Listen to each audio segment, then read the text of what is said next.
Hey everyone, it's aaronmerges here with Gabriel Gibson from Lifehousecircle. Today we're bringing you part 2 on our series in investing in profitable rentals. Today we're going to talk about the top 5 mistakes that investors make and 3 keys to success. There are many mistakes that can be made when you invest in a rental property. We're going to cover just the top 5 right now. So as part number 1, I would say one of the biggest mistakes beginning investors make is not running your rentals like a business. Make no mistake about it, this is a business. When you buy a rental property, it's a business and you need to treat it that way. They make mistakes such as not signing written agreements, leases with their tenants. They make mistakes such as not listening to what the written agreement says, meaning not even abiding by the lease that it says, renting property to family and friends. Not to say I've never done that before, but I would never encourage you to do such a thing. Don't rent to family and friends because you don't want to put those relationships in any jeopardy. It is a business and you must treat it that way. So don't be too nice. You have to be firm with your properties. So the number 1 mistake I would say is not running your rental like a business. Number 2, getting your numbers wrong. A lot of times people will buy a property as a rental, they'll look at what they can get for the rent and not really sure how they're going to calculate what their profit should be. They don't take into account a vacancy factor, the tenant not being there every single day of the year. Someone moves out, you're not getting an income. They don't take into account things that will break, things that do need to be repaired, and building a maintenance reserve. Make sure your numbers are right. Don't get the numbers wrong. Which brings us to point 3, not screening your tenants well enough. So many beginner investors, they get a new piece of property and they're so eager to get the property rented that they'll just let in just about anyone into the property.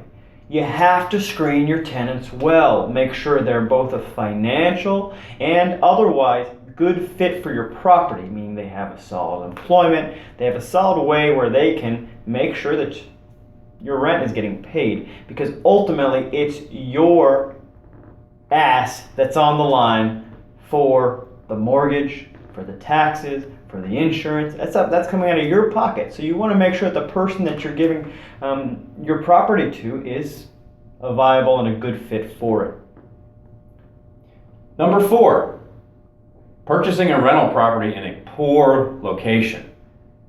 A lot of times people will buy a property just because they got a good deal on it, but it ended up being in a war zone or somewhere where they're dealing with a ton of headaches, a ton of problems with things going on in the neighborhood that maybe they didn't see when they bought it at first because they were seeing this other opportunity.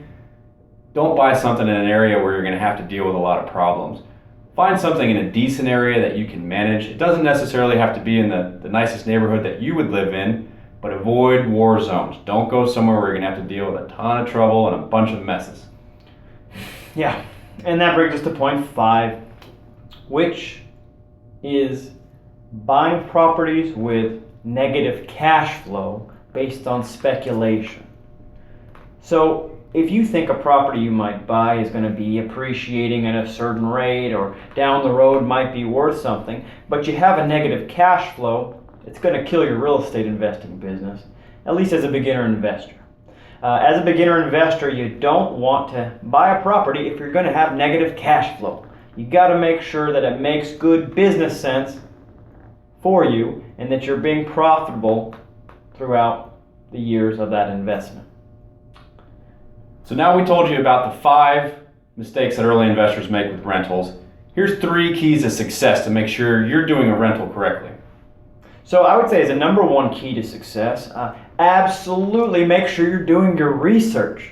Do your research on the house, on the area, the neighborhood around it, crime statistics, the schools, what you think you can rent the property for, which is absolutely an important number. You got to do your research ahead of time. That being said, I would encourage you, don't get caught up in what's known as the paralysis of analysis, where you're continually doing research so much that you don't take action. You got to do your research and you got to take action, and they go hand in hand for successful and profitable real estate investing. The second key, screen your tenants well. Your tenants are extremely important in this process. They're the people that are going to be paying you. So make sure that when you're inviting someone to rent your property, that you screen them well. There's very simple ways to do this. Make sure that this person is going to not only have a way to pay, but they're going to respect your property and treat it well, because this is your asset and your responsibility. And that brings us to our third key to success for rental and profitable real estate investing, and that is get your numbers right. Absolutely make sure you're taking into account all the factors that go into running your rental business.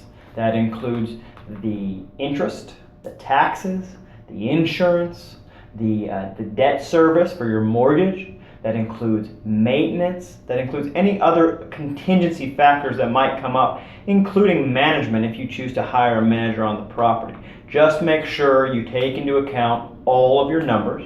If you would like assistance in doing this, feel free to send us an email, give us a call. We'll be glad to be of service to you.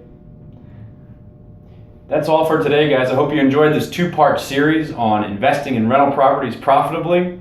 We enjoyed sharing this insight with you, and if you have an interest in rental properties, like we said, connect with us. Send us an email, send us a Facebook message, call us. We're happy to share our experience with you and opportunities that we come across.